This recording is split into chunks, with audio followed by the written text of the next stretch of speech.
বিয়ে কি পুতুল খেলা? আমি আছি বল, ব্যাংকে চাকরি করছি, তুই আমার একমাত্র মেয়ে। তোর বিয়েতে আমি ধুমধাম করে সবাই ইনভাইট করবো, তো একটা সমাজ নিয়ে বাস করি।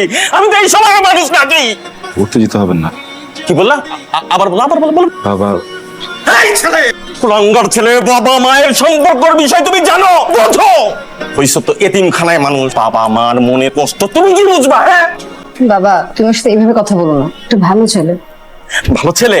এই ভালো ছেলের নমুনা হাজার কোনো পরিবার নাই, পরিজন নাই, কিচ্ছু নাই। এই ছেলে হইছো তো এতিমখানায় মানুষ, না আছে সহায় সম্পদ, না আছে পরিজন। একটা ভালো পরিবারের মেয়ে পাইছ আর বিয়ে করে ফেলছো না?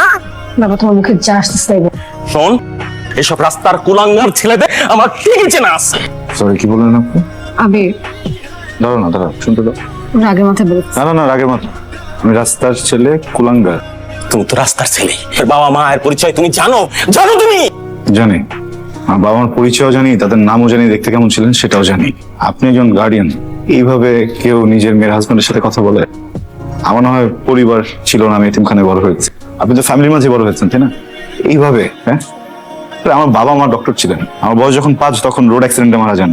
চাচারা এসে বাড়ি দখল দেয়, বাবা মার সম্পত্তি দখল দেয়, আমার উপর অনেক টর্চার করছিল। পাশের বাড়ির একজন আমাকে এতিমখানায় দিয়ে আসে। তুমি রাস্তার কুলাঙ্গারি। যদি তা না হইতা, আমি এইভাবে বিয়ে করতে পারতাম। আপনার মেয়ে তো আপনার পাশে দাঁড়িয়ে আছে, ওকে জিজ্ঞেস করেন বিয়ের কথা আমি বলেছি না কেউ বলেছে। বাবার সাথে এইভাবে কথা বলো না। কিভাবে কথা বলবেন? তুমি বলো।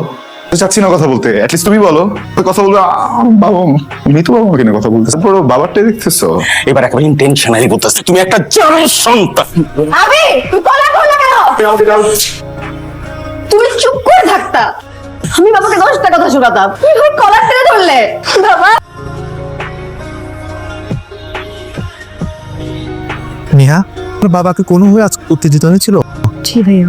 কি হার্টের পেশেন্ট, তুমি সেটা জানো না? আজকে সময় মতো ওনার জীবনী স্প্রেটা না করতে পারলে আর একবার হার্ট অ্যাটাক করত।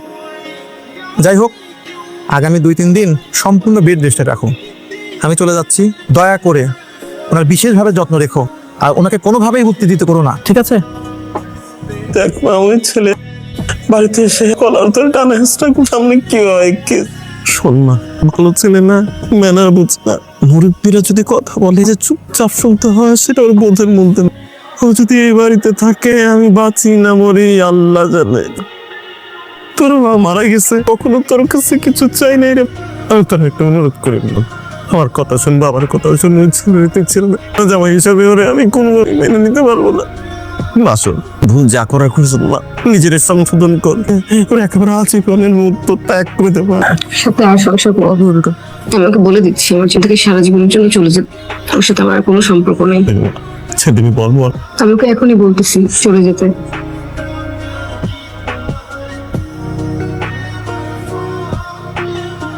সমস্যা কোন জায়গায়? হ্যাঁ, এতিম বলে কি মানুষ মনে হয় না নাকি? সবাই খালি পাত্রর বাপ মা খোঁজে, এতিমরা কি মানুষ না? আমার কি আমি এতিম বানাইছি? আমি কোনোদিন তোমার কাছ থেকে কোনো আফসোস করি নাই, আমি কোনোদিন কোনো কিছু বলি নাই, কিছু চাইও নাই। আজকে করতেছি আফসোস, এত কিছু শোনা লাগতো না। আমার বাপ মাটা যদি থাকতো এই অবস্থাটা হইতো না। কই বাবা, বাপ মা বানাবো।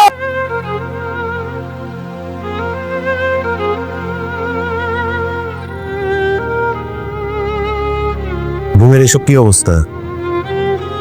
আবির, তুই আমার বাপের কোম্পানিতে চাকরি করস, তাই বলে তুই অফিসে আসবি না, এটা কোনো কথা? এটা মানা যায়? আমি চাকরি থেকে বের করে যাচ্ছি না, নতুন করে শুরু কর প্লিজ ভাই। নতুন করে শুরু করতে গেলে কি করতে হয়? সব ভুলে যেতে হবে। কেমন করে ভুলবো?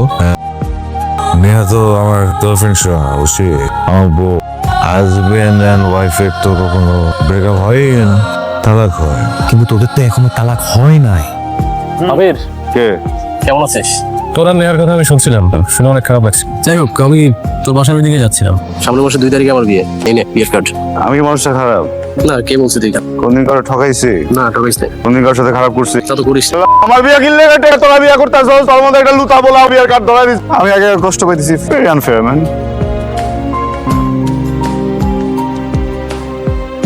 হ্যাঁ, বাস চালাবো ভাই, তোর সারা শরীরে তো মদের গন্ধ আসছে।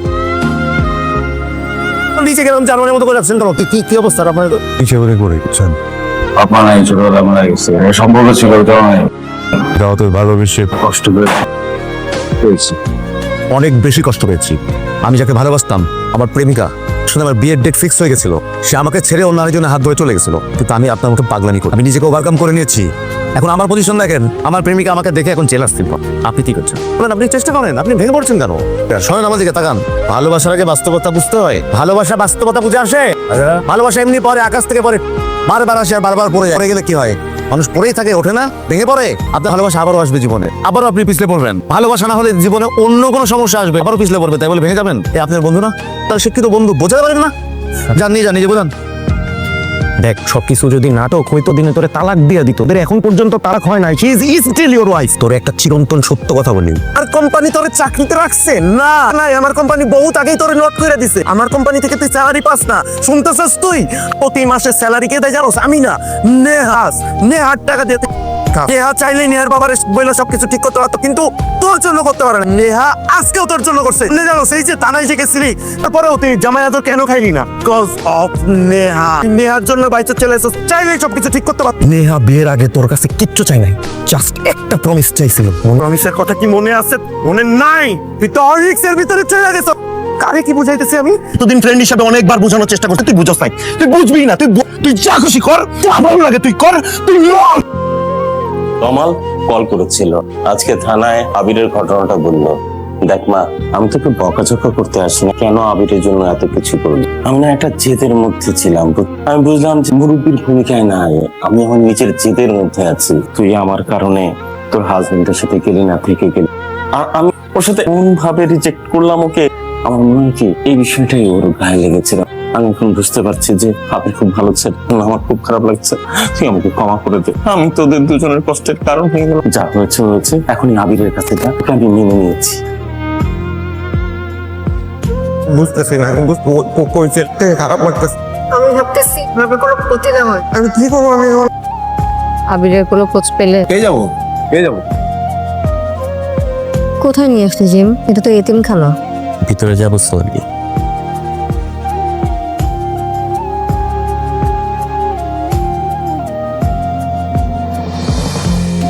কাউকে না বলে এখানে চলে এলে। হৃদয়ের ক্ষত শুকাতে এসেছে। বাবা তো সব মেনে নিল। আচ্ছা, অবাক হলে না কেন? তোমার মনে আছে আমাদের দিনমোহরে 2000 টাকা একটা ওয়াদা? তোমাকে আমি ওয়াদা করেছিলাম প্রত্যেকদিন 5 ওয়াক্ত নামাজ আদায় করব। যখন তোমার কাছ থেকে কষ্ট পাই, ওয়াদা পালন করিনি, বরং উল্টা পথে হাঁটা শুরু করলাম।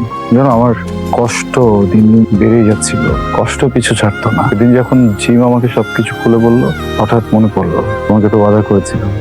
পরে বুঝলাম স্ত্রীকে দেয়া ওয়াদাই তো রাখিনি, শান্তি পাবো কিভাবে। এরপর থেকে 5 ওয়াক্ত নামাজ আদায় করি, যখন খুব কষ্ট হয় নামাজ পড়ি, সব ঠিক হয়ে যায়।